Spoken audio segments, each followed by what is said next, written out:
ராம்குமாரின் பிரேத பரிசோதனையின் வீடியோ பதிவுகளை மருத்துவமனை வழங்கவில்லை எனவும் அதை வழங்க கோரி ராம்குமாரின் தந்தை சென்னை உயர்நீதிமன்றத்தில் வழக்கு தொடுப்பார் என்றும் விடுதலை சிறுத்தைகள் கட்சி தலைவர் திருமாவளவன் தெரிவித்துள்ளார்.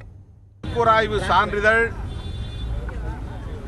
பிணக்குறாய்வு செய்யும் போது எடுக்கப்பட்ட புகைப்படங்கள் மற்றும் வீடியோ காட்சி பதிவுகள் வழங்கப்படவில்லை என்கிற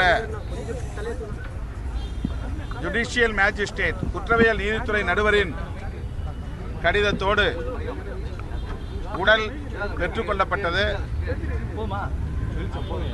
அவருடைய தந்தை பரமசிவம் அவர்கள் இந்த படிகளை பெறுவதற்கு மேலும் உயர்நீதிமன்றத்தை அணுகலாம் என்ற முடிவில் இருக்கிறார். 13 நாள் போராட்டத்திற்கு பிறகு இன்றுதான் முதல் முறையாக அவருடைய தந்தை ராம்குமாரின் உடலை பார்த்து கதறி அழுதார்.